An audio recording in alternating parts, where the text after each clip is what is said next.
Good evening everyone. Welcome to another series of today's GK. Let's begin with previous day question. Question was, which among the following is responsible for preparing the Economic Survey of India? Department of Revenue, Department of Finance, Department of Economic Affairs or Department of Expenditure? The correct answer is option C, Department of Economic Affairs.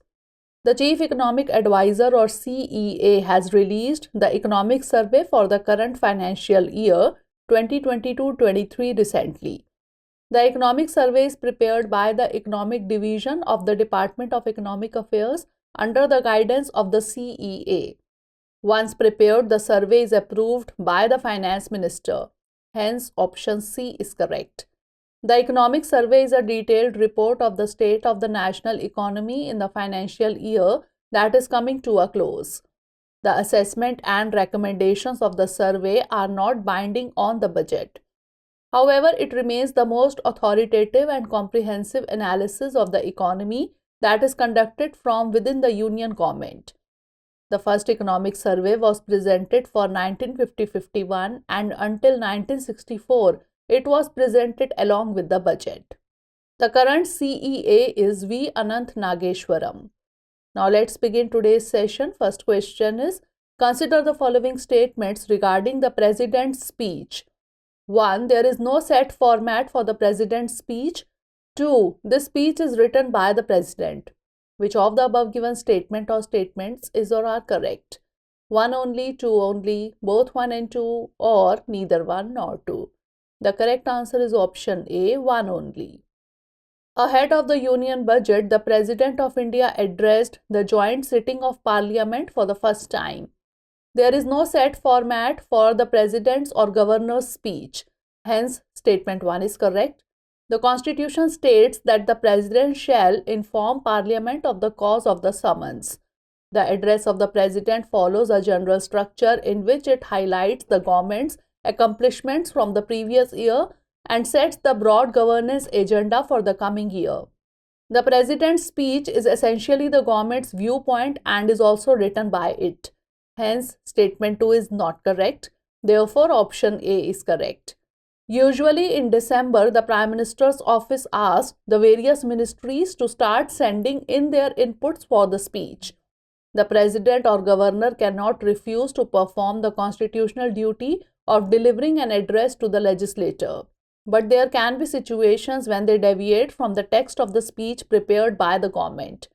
So far, there have been no instances of a president doing so. Next question is, which of the following best explains the AVGAS 100LL? Cruise missile, stealth corvette, assault rifle or aviation fuel? The correct answer is option D, aviation fuel. Recently, the Indian Oil Corporation or IOC chairman flagged off the first export consignment of AVGAS 100LL to Papua New Guinea. At present, the production of AVGAS 100LL is being done from IOC's Vadodara, Gujarat refinery, which has a capacity of 5,000 tons or TT per annum. Specially designed for aircraft with spark ignition piston engines, AVGAS 100LL is a blue aviation gasoline with a high octane number. Hence, option D is correct. In general aviation, engines are exposed to very different pressures from automotive or ship engines. So, they have been designed to use fuels with high octane ratings such as AVGAS 100LL, where 100 is the aviation lean rating and LL stands for low lead. AVGAS is a gasoline containing tetraethyl lead or TEL, which gives it a high octane number. This allows the fuel to be used in engines with higher compression ratios without detonating, which can damage the structure of the combustion chamber. Next question is, in the context of Indian geography, the Lameta formation is associated with which of the following India's geographical divisions? Great Indian Desert, Deccan Trap, Gangetic Plains or Islands? The correct answer is option B, Deccan Trap. Recently, a group of Indian researchers found rare cases of fossilized dinosaur eggs, an egg within an egg, among 256 newly discovered eggs from the Narmada Valley. This region falls between the easternmost Lameta exposures at Jabalpur in the upper Narmada Valley, central India, and Balasinor in the west in the lower Narmada Valley, western central India. The Lameta Formation, also known as the Infratrapan Beds, is a sedimentary geological formation found in Madhya Pradesh, Gujarat, and Maharashtra, India, associated with the Deccan Traps. Hence, option B is correct. It is of Maastrichtian age, late Cretaceous, and is notable for its dinosaur fossils. Many dubious names have been created for isolated bones, but several genera of dinosaurs from these rocks are well supported. These include the Titanosaur, Sauropod, Ichthyosaurus, and the Abelisaurs, Indosaurus, Indosuchus, Levisuchus, and Rajasaurus, as well as mammals, snakes, and other fossils. Next question is, with reference to global biodiversity, what is the IUCN status of the Yangtze finless porpoise? Critically endangered, endangered, vulnerable, or near threatened? The correct answer is option A, critically endangered. Checking sand mining can help the population of the critically endangered Yangtze finless porpoise to rebound, scientists found. The Yangtze finless porpoise belongs to the group of animals which also includes dolphins and whales. It is the only freshwater porpoise in the world and breeds just once in 18 months. It is classified as critically endangered on the IUCN Red List. Hence, option A is correct. Overfishing, increased shipping traffic, and noise pollution have all been linked with the decline of the porpoise. They live in the Yangtze River in China, where they can be found in the main river channel and two large lakes connected to the river, Poyang and Dongting. Unlike most porpoises, they don't have a fin on their back or a beak. They have a rounded head and are a dark to pale grey color. Next question is, with reference to the Urban Infrastructure Development Fund or UIDF, consider the following statements. 1. It will be established through the use of priority sector lending shortfall. 2. This will be managed by the National Housing Bank. Which of the above given statement or statements is or are correct? 1 only, 2 only, both 1 and 2, or neither 1 nor 2? The correct answer is option C, both 1 and 2. Recently, in her Union Budget speech, the Finance Minister of India mentioned that an Urban Infrastructure Development Fund will be established. It will be established through the use of priority sector lending shortfall. Hence, statement 1 is correct.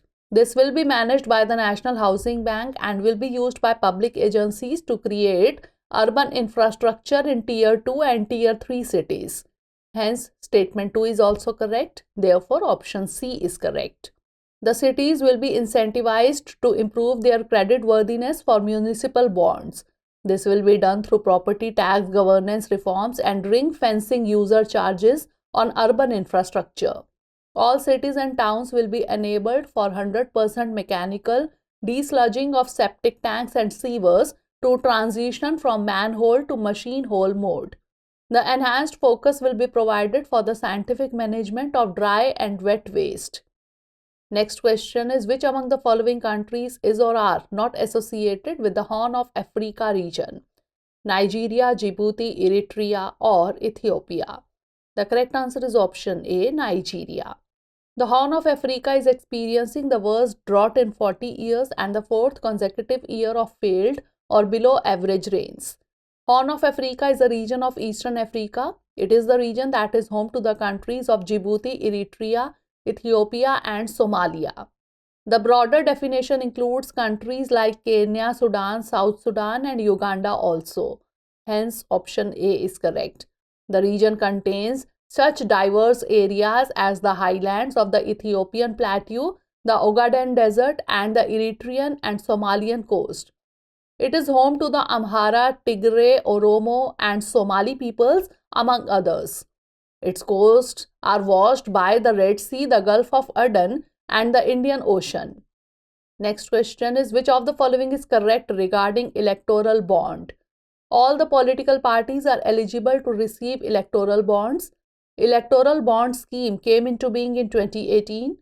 It is valid for 30 days from the date of issue, or the bonds are issued by SBI in denominations of rupees 1000 only. The correct answer is option B. Electoral bond scheme came into being in 2018. Recently, the Supreme Court has said that petitions challenging the 2018 electoral bond scheme for hearing in the third week of March this year. Only the political parties are eligible to receive electoral bonds which are registered under Section 29A of the Representation of the People Act 1951 and have secured not less than 1% of the votes polled in the last general election to the House of the People or the Legislative Assembly. State Bank of India is authorized to issue and encash these bonds. Electoral bonds are purchased anonymously by donors and are valid for 15 days from the date of issue. Electoral bond scheme was brought in 2018. The bonds are issued by SBI in denominations of rupees 1000, rupees 10,000, rupees 1 lakh, rupees 10 lakh and rupees 1 crore. Hence, option B is correct. Next question is 𝐾𝐫𝐢𝐬𝐡𝐭𝐢 Lake is sometimes seen in news. It is located in which of the following union territories or states? Ladakh, Jammu and Kashmir, Sikkim or Manipur? The correct answer is option A, Ladakh. Recently, 𝐾𝐫𝐢𝐬𝐡𝐭𝐢 Lake has been proposed as Ladakh's first Biodiversity Heritage Site or BHS. The Biodiversity Management Committee along with Secure Himalaya Project recently resolved to declare 𝐾𝐫𝐢𝐬𝐡𝐭𝐢 as Ladakh's first BHS under the Biological Diversity Act. It is a nesting habitat for a large number of birds and animals such as the bar-headed goose and black-necked crane. It also has the distinction of being one of the highest breeding sites of the black-necked crane in India. It is also known as Bird's Paradise for its beautiful lake located at an altitude of 4,820 meters. Hence, option A is correct. Next question is, in the context of Indian diversity, which among the Indian states has highest number of particularly vulnerable tribal group or PVTG? Odisha, Andhra Pradesh, Madhya Pradesh or Tripura? The correct answer is option A, Odisha. Recently, the Finance Minister of India has announced a new scheme called the Pradhan Mantri PVTG, that is particularly vulnerable tribal groups development mission, as part of the Union Budget 2023-24. This mission aims to provide basic necessities such as housing, water, roads, telecom, education, and health in areas inhabited by PVTGs. A PVTG, earlier primitive tribal group, is a Government of India classification for tribes based on their relative physical isolation, stagnant or declining population, low levels of literacy, and pre-agricultural stage of economy such as hunting, food gathering, shifting cultivation, and terrace cultivation. The classification was adopted by the Government of India after Debhar Commission 1960 to 1961.